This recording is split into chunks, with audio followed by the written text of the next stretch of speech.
Welcome back to Begin Outdoors Group, guys. Today we're going to be talking about this rifle right here, so let's get into it.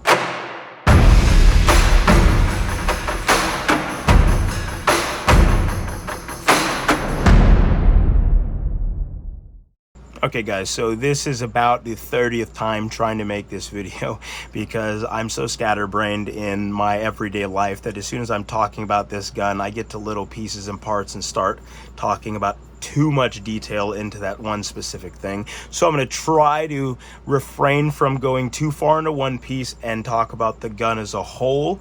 This is going to be a tabletop sort of first impressions to go along with my already outdoor shooting video that I posted. So hopefully I can get through this, but first off, let's check this gun, and we are clear. Nothing's in this gun. I'm going to try to start from the muzzle, and I'm going to work my way back. So on the front of this gun, we have the Dano Defense muzzle brake, which I think works pretty well.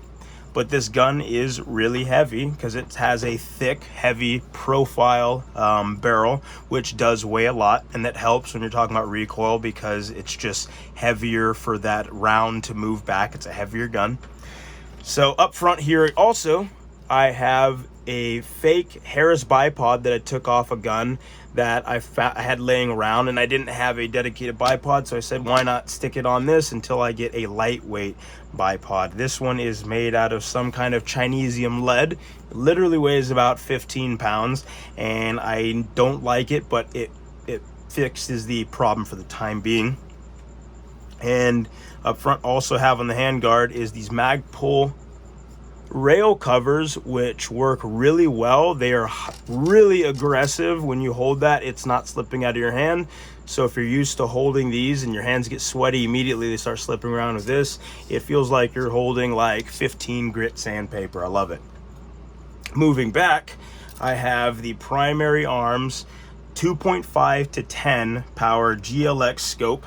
It has locking turrets on it, so immediately you can return to zero or keep your zero, whatever you have it zeroed at, and then you can immediately start putting in whatever your dope is, and then you can lock it right back in place and it's not going to move. So if you're carrying this on a sling on your back or in a bag, these aren't going to walk all over the place and you're going to be unzeroed.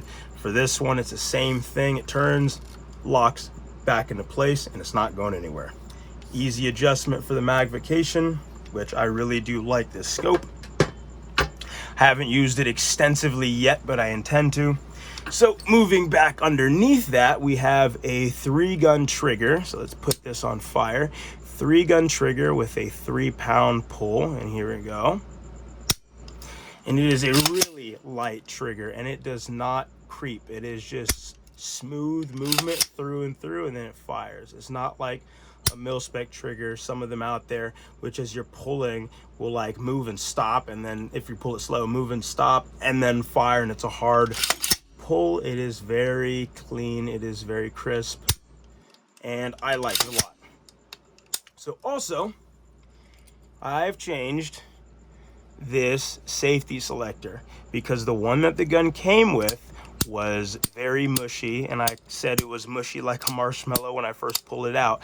It had a weird feel to it that I didn't like, and when I took this one out, or took that one out and I swapped them, the pins, the detent pins on it were made out of brass or aluminum, and if you have metal moving against aluminum or brass, they start wearing down, and I saw the channel marks worn on it from when it was just being moved. I imagine from the time it was at the factory to that gun shop, or being in the gun shop, people using it, it just wore down quite a lot, and I didn't like that because this one, as you can see, snaps into place. So you know if you're on safe or semi, it's not going to accidentally push because it is strong in the safe position and it is strong in the fire position, so you're not going to have that thing brush up against and just kind of move out of the way.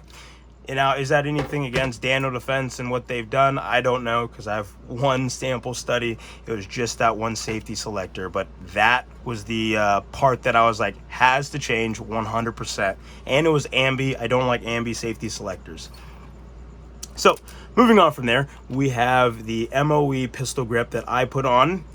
the one that the gun had on my Franken lower I have put it onto was this one right here. I don't like pistol grips that don't have support for your hand in this back area, because I have larger hands and it seems to fit better if you have some support back there. But I just don't like those type of grips that don't have it, and I really like the Magpul rubberized grips specifically. I don't like the plastic ones on the outside because they have the same problem as if you're holding bare metal. As soon as your hand gets sweaty, it just starts slipping around, and I don't like that at all. So I have the original stock on this. I thought I was going to change it also for a Magpul stock, but I found that I actually really like this one. I thought I was going to change it, but it's grown on me, and I think I'm going to leave it on there for good. Other than that, I think this gun it's a good setup. I think I don't have a multitude of AR-15s that are dedicated for long range in my possession, or that my friends have. A couple of my friends have 2 to 10 or 1 to 6 power optics on their guns, but they're either like hunting optics or they are dedicated for that more 1 power. So using this, kind of dipping my feet into the, I guess, long range AR-15 space, I think this was a good option, because when I took it to the range and I was shooting at 1,000 feet, which isn't a lot apparently for, you know, this cartridge. It doesn't have that much drop at that distance, and it wasn't windy. You know, I'm sitting on a bench rest, or I'm sitting at a bench firing. It was super easy to hit targets with this gun at that range. It wasn't hard. So I want to go to a farther range. I want to go to something that's maybe 2,000 feet and really see what this gun can do, because I was just shooting 55 grain federal ammunition. I wasn't shooting 77. It wasn't the boat tail hollow point or whatever.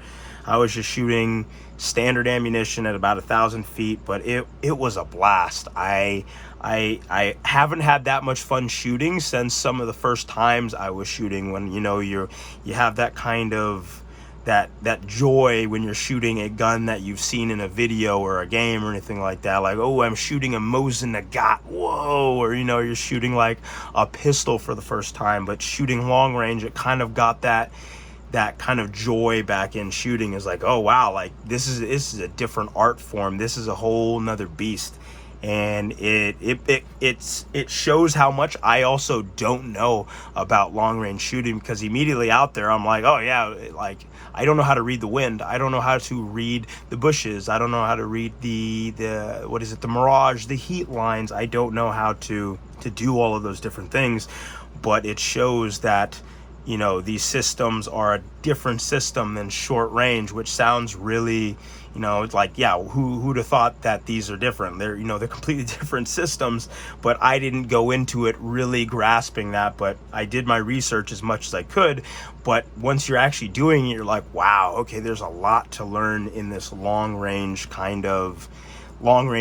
It's a lot more than just, you know, shooting at a target where it's literally point of aim, point of impact every single time. Then you're going to long range. It's just, it's really nice, and I'm really enjoying this setup.